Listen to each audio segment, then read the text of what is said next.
नमस्कार बच्चों। चलिए तो हम लोग स्टार्ट करते हैं उद्यमिता का चैप्टर नंबर 4 जो है हमारा, और इसका भाग नंबर 2। तो इस वीडियो में हम लोग क्या समझेंगे, आप पहले उसे समझ लेते हैं। इस वीडियो में हम जानेंगे रिस्क के बारे में, जोखिम के बारे में और उसकी अवधारणा के बारे में। और उसके बाद हम व्यावसायिक जोखिम के बारे में समझेंगे और उसके कितने प्रकार होते हैं और वो किस तरह एक बिजनेस में इफेक्ट डालते हैं, ये सब समझेंगे। तो सबसे पहले हम लोग व्यवसायिक जोखिम समझ लेते हैं। जोखिम यानी रिस्क, व्यवसायिक जोखिम यानी बिजनेस रिस्क। तो इसका अर्थ है किसी प्रतिकूल घटना की संभावना, यानी आप जो चीज एक्सपेक्ट कर रहे हैं, जो उम्मीद कर रहे हैं, उसके अलावा अगर कुछ उल्टा हो जाता है। जैसे आपने एग्जाम दिया और आप, अच्छी बात है, आप यही एक्सपेक्ट करेंगे कि आपके 90 प्लस मार्क्स आए या फिर आप बहुत अच्छे नंबर से पास हो जाए, लेकिन उसमें थोड़ा सा रिस्क ये भी रहता है कि हो सकता है कि मार्क्स कुछ ऊपर नीचे हो जाए। तो ये रिस्क है, एक प्रतिकूल घटना की संभावना है। तो उसी तरह बिजनेस में भी एक रिस्क होता है। हम लोग जब भी कोई व्यवसाय शुरू करते हैं तो हम लोग यही सोचे करते हैं कि इसमें हमारा फायदा होगा, लेकिन एक नुकसान होने की जो एक संभावना है वो हमेशा बिजनेस में बनी रहती है। तो यही वो संभावना है, वही यही जोखिम है जो कि एक बिजनेसमैन उठाता है। अब व्यावसायिक जोखिम आप समझ चुके हैं क्या होता है, और अब इसके प्रकार के बारे में हम लोग समझेंगे। तो बेसिकली दो कैटेगरीज में डिवाइड कर सकते हैं हम इसको। एक होता है बीमा योग्य जोखिम, जिसे हम लोग इंश्योरेबल रिस्क कहते हैं, और एक होता है गैर बीमा योग्य जोखिम, जिसे नॉन इंश्योरेबल रिस्क कहते हैं। अब बीमा योग्य से आप नाम से ही समझ गए होंगे कि जिसका कवर या जिसे हम इंश्योर करवा सकते हैं। जैसे कि अगर आग लग गई, या आपने सुना होगा कि लोग अपने गोडाउन में जो उनका सामान होता है उसका इंश्योरेंस कराते हैं, मशीनरी का इंश्योरेंस कराते हैं, लोग खुद का इंश्योरेंस करवाते हैं। तो ये कुछ चीजें हैं जिन्हें बीमा के माध्यम से कवर किया जा सकता है और जिनकी संभाव्यता निर्धारित की जा सकती है। जैसे कि अब आग लगना, तो हो सकता है आग लग जाए जिसकी वजह से नुकसान हो, तो इसलिए इसका पहले ही बीमा करा लिया कि कल को इन केस अगर आग लग भी जाती है तो जितने अमाउंट का बीमा कराया होगा उतना अमाउंट जिसने कराया होगा उसे मिल जाएगा। तो इससे जो नुकसान होता है वो कम हो जाता है, जो भी जोखिम है वो हमारा कम हो जाता है। अब गैर बीमा योग्य जोखिम यानी जिसका बीमा ही नहीं किया जा सकता और जिसकी संभाव्यता निर्धारित नहीं की जा सकती। अब इसमें जैसे कि अब हम लोग ये नहीं बता सकते कि कब इकोनॉमी जो हमारे देश की है वो बढ़ेगी घटेगी, कब कोई कीमत किसी चीज की, जैसे जो डॉलर रेट होता है, जो रुपये का रेट होता है, वो कब बढ़ेंगे घटेंगे। तो ये कुछ चीजें हैं जिनकी जो संभावना है वो हम गेस नहीं कर सकते। तो जाहिर सी बात है, जो चीज आप गेस ही नहीं कर सकते उसके लिए भी आप इंश्योरेंस तो करवा नहीं सकते। तो ये कुछ चीजें हैं जो नॉन इंश्योरेबल रिस्क होती हैं, और ये जो इंश्योरेबल रिस्क है जिसका आप इंश्योरेंस करा सकते हैं। तो ये इन दोनों में डिफरेंस था। अब जोखिम मूल आधार पर दो प्रकार के हो सकते हैं। एक तो आंतरिक जोखिम यानी इंटरनल रिस्क, आपके जो भी व्यवसाय है उसके अंदर जो रिस्क हो सकते हैं, और बाहरी रिस्क यानी एक्सटर्नल रिस्क, बाहर जो आपके व्यवसाय के बाहर वाले वातावरण में या जो बाहर जो एनवायरनमेंट है उससे रिलेटेड जो जोखिम होते हैं। तो इसमें भी हम लोग वन बाय वन पढ़ेंगे। आंतरिक जोखिम जो व्यवसायिक उद्यम के भीतर होने वाली घटनाओं से उत्पन्न होते हैं। जैसे कि आपका कोई चीज का बिजनेस है तो उसमें जो अंदर ही रिस्क हो सकते हैं, जैसे कि आपके यहाँ कई लोग काम करते हैं, तो हो सकता है कि आपके यहाँ काम करने वाले में किसी के मन में चोरी का विचार आया, उसने आपके यहाँ चोरी कर ली। तो ये इंटरनल रिस्क है, ये आंतरिक जोखिम है। बाहरी जोखिम आर्थिक कारक बाहरी जोखिम के सबसे महत्वपूर्ण कारण है। जैसे कि अभी रुपये और रेट, ये सब, और इकोनॉमी का बढ़ना घटना, सरकार की कोई नई पॉलिसी आ गई, तो ये सब बाहरी जोखिम है जो कि आपके सिर्फ बिजनेस को नहीं बल्कि बाहर जितने भी बिजनेस हैं उन सभी को इफेक्ट करेंगे। जबकि जो इंटरनल रिस्क होते हैं वो बेसिकली आपके बिजनेस को ही इफेक्ट करते हैं, आपके बिजनेस में ही असर डालते हैं। दूसरा डिफरेंस, इनका पूर्व अनुमान लगाया जा सकता है। बाहरी जोखिम ये आम तौर पर कम अनुमानित होते हैं। अब जैसे हम लोग अंदाजा लगा सकते हैं कि कोई नई सरकार बनी है तो ये कोई नई पॉलिसी लेकर आएगी, लेकिन हम सिर्फ ये गेस कर सकते हैं, हमें नहीं पता कि वो लाएगी नहीं लाएगी, जो पहले से ही चल रही है उसी को आगे बढ़ाएगी। तो ये कम अनुमान कर सकते हैं हम लोग, जो बाहरी जोखिम होते हैं। लेकिन इस जो आंतरिक जोखिम है इसका पूर्ण अनुमान लगाया जा सकता है।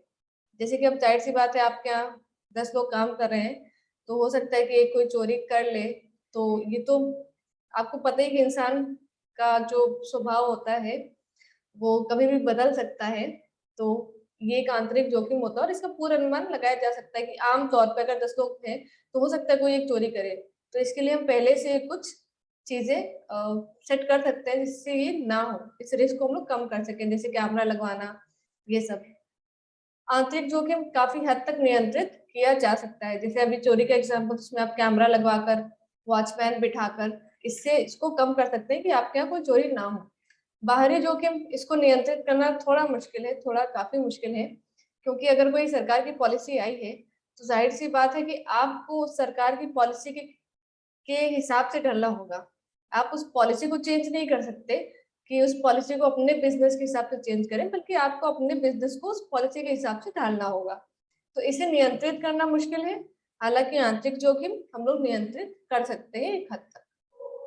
तो ये डिफरेंसेस हो गए आंतरिक जोखिम में और बाहरी जोखिम, internal risk and external risk. अब हम लोग समझेंगे कि जो आंतरिक कारक हैं ये जोखिमों को कैसे जन्म देते हैं।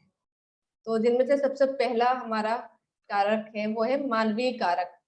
मानवीय कारक यानी जो ह्यूमन रिसोर्स, जो मानव से रिलेटेड है, जो इंसानों से रिलेटेड है।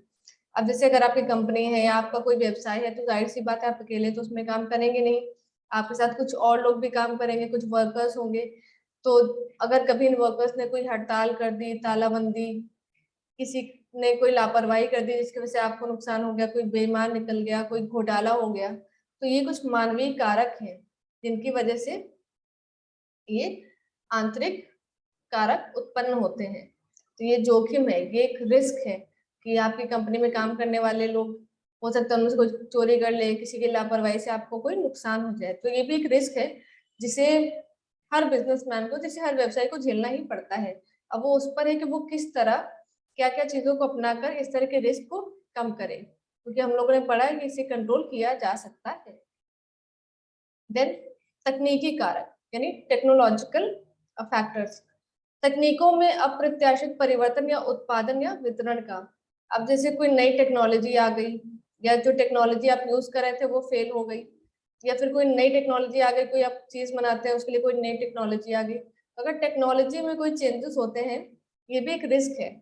जैसे कि कोई पुराने फोन, जैसे 4G चल रहा था, 3G उससे पहले था, 2G था, अब 5G आ रहा है। तो जाहिर सी बात है जब 5G आ जाएगा तो ये 4G, 3G तो ऑलमोस्ट बंद है, 4G की भी जो डिमांड है वो बहुत कम हो जाएगी, क्योंकि भी तकनीकी कारक है और इससे भी रिस्क बढ़ता है। देन भौतिक कारक यानी फिजिकल फैक्टर्स, जिनके परिणाम स्वरूप फर्म की संपत्ति को नुकसान या क्षति होती है। अब जाहिर सी बात है अगर आपका बिजनेस, आप कुछ मशीनरी यूज कर रहे होंगे, कुछ चीजें यूज कर रहे होंगे, तो अगर उस संपत्ति को कोई नुकसान पहुंच जाता है, ये भी रिस्क है। ऐसी बात नहीं है कि अगर आपकी मशीनरी है तो जीवन भर चलेगी ही, हो सकता है कभी उसमें कुछ तकनीकी खराबी आ जाए या मशीन वो टूट जाए किसी की लापरवाही से, तो ये भी एक रिस्क है। ये सारे रिस्क जो हम लोग पढ़ रहे हैं, ये सारे आंतरिक कारक है, इंटरनल फैक्टर्स है, जो कि आपके बिजनेस के अंदर होते हैं। जैसे मानवीय कारक, आपके यहाँ काम करने वालों की वजह से। तकनीकी कारण, जो तकनीक आप यूज कर रहे हैं अपने प्रोडक्ट को बनाने में या उसको बेचने में। भौतिक कारण, जैसे कोई मशीनरी या जो भी आपकी संपत्ति है उसमें कोई नुकसान होना। तो ये सारे रिस्क हैं। हो सकता है आपको तकनीकी कारक और भौतिक कारक एक जैसे लगे, पर ये दोनों एक नहीं है, और दोनों में कुछ डिफरेंसेस है जो कि हम लोग समझ लेते हैं ताकि आपको कंफ्यूजन ना हो। तकनीकी कारक वो कारक होते हैं जिनसे आप अपने उत्पाद का उत्पादन करते हैं या उसका डिस्ट्रीब्यूशन करते हैं, उसका वितरण करते हैं। तो जो भी टेक्निक आप यूज करते हैं उससे कहते हैं ये तकनीकी कारक। तो जो भी टेक्निक है आपकी उत्पादन करने की। अब इसके लिए हम लोग एग्जाम्पल से और बेहतर तरीके से समझेंगे। जैसे कि आप समझिए, आप दूध के पैकेट्स बेचते हैं, और पहले ऐसा होता था कि जो दूध की पैकेजिंग ऐसी होती थी कि आपको 1 से 2 दिन में वो दूध यूज करना पड़ेगा, वरना वो चीज खराब हो जाएगी, वरना दूध खराब हो जाएगा। लेकिन अब धीरे धीरे जिस तरह की तकनीकी तरक्की हुई है, अब ऐसा है कि 3 से 4 दिन, हफ्ते भर भी अगर वो दूध का पैकेट ना इस्तेमाल हो तब भी वो ठीक बना रहता है। अब ये डिपेंड करता है कंपनीज टू कंपनी, किस कंपनी की टेक्नोलॉजी इतनी अच्छी है, किस कंपनी की पैकेजिंग इतनी अच्छी है। लेकिन अब ये अपग्रेड हुई है टेक्नोलॉजी। तो जाहिर सी बात है अगर इस तरह की टेक्नोलॉजी है और आप अभी भी पुरानी तकनीक इस्तेमाल कर रहे हैं, जिसमें से वो जो दूध का पैकेट या किसी भी चीज का पैकेट है उसकी ड्यूरेशन सिर्फ 2 से 3 दिन है, तो जाहिर सी बात है कि जो कंज्यूमर है, जो सामान खरीदने वाला आपका कस्टमर है, वो जो 7 से 10 दिन वाली चीज है, जो 7 से 10 दिन ना खराब हो, वो खरीदेगा। तो ऐसे में आपको नुकसान होने के चांसेस और बढ़ जाते हैं। और अगर आप ये नई तकनीक नहीं अपनाएंगे तो आप लंबे समय में मार्केट से बाहर भी हो सकते हैं, क्योंकि जाहिर सी बात है लोग नई टेक्नोलॉजी वाला जिसकी ड्यूरेशन ज्यादा है वही चीज खरीदेंगे। तो ये हो गया तकनीकी कारक।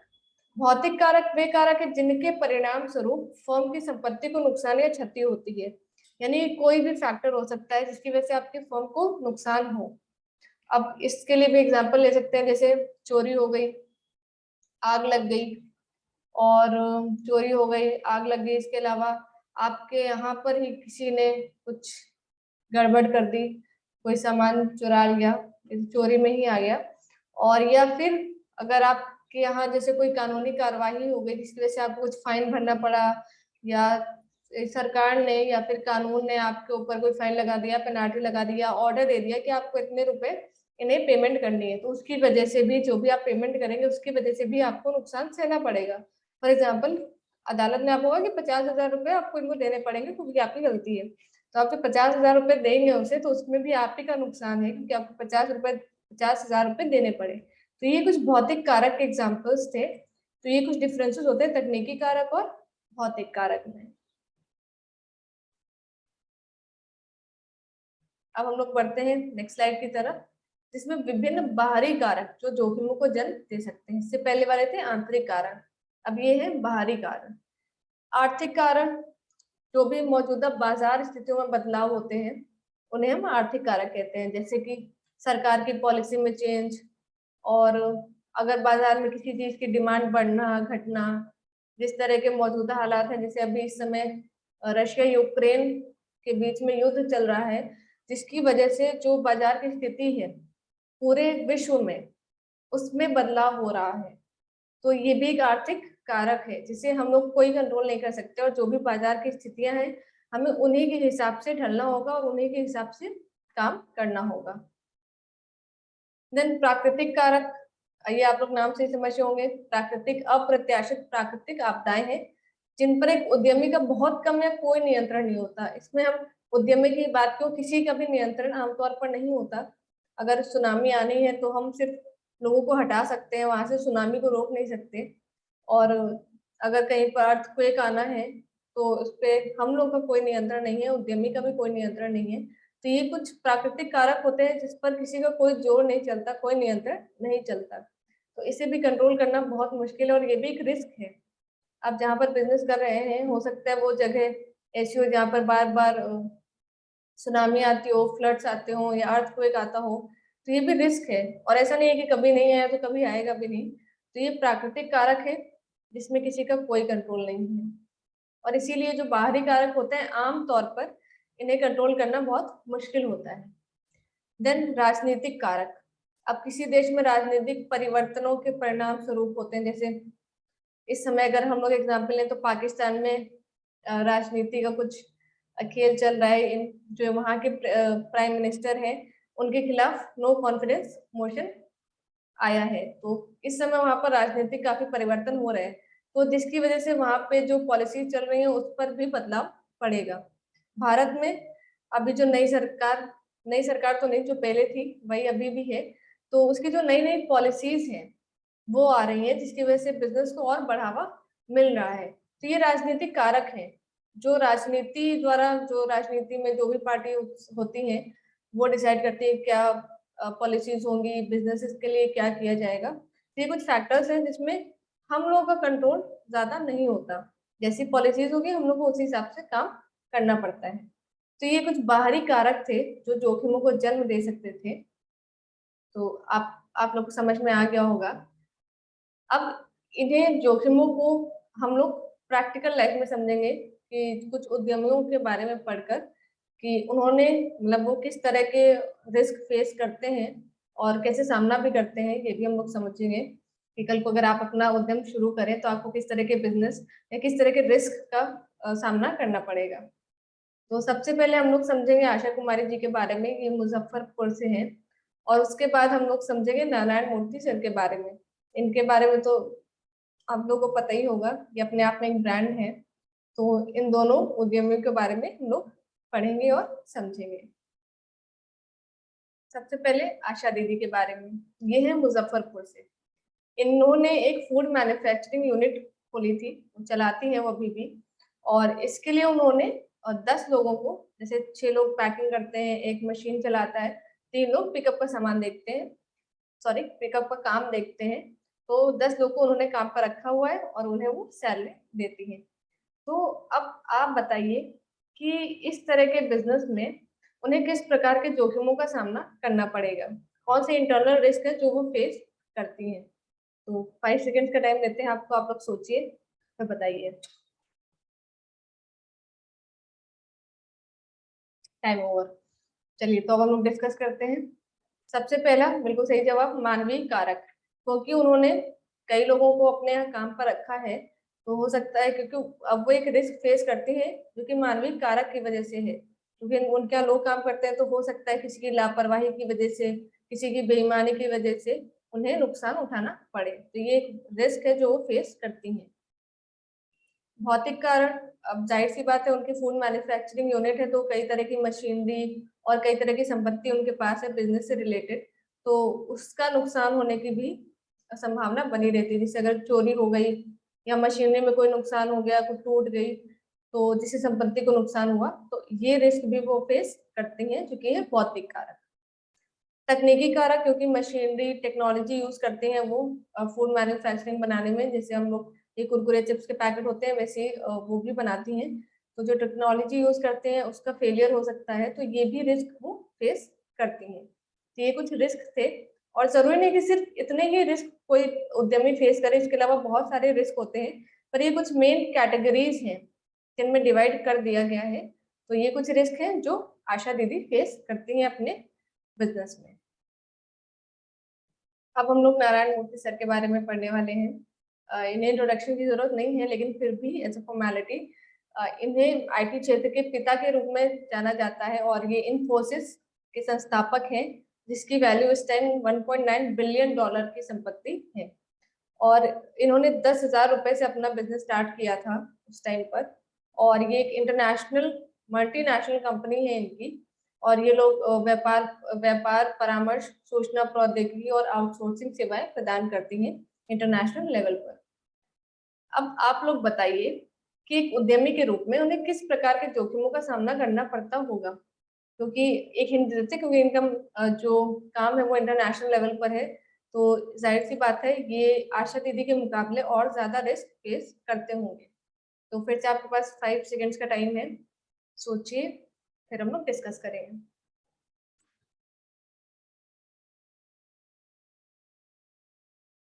Time over. चलिए तो शुरू करते हैं। जो सबसे पहला कारक है, आर्थिक कारक। आर्थिक कारक क्यों? क्योंकि एक तो इनका जो बिजनेस है बहुत बड़ा बिजनेस है, और नेशनल इंटरनेशनल लेवल पे पूरे विश्व में इनका बिजनेस फैला हुआ है। तो इन्हें आर्थिक कारक का जो सामना है वो करना पड़ता है, क्योंकि बाजार में जो भी चीजें बदल रही हैं और जो भी फर्क पड़ रहा है उसका इनके बिजनेस में सीधा असर पड़ेगा, क्योंकि ये दूसरे देशों के साथ भी अपना व्यवसाय करते हैं।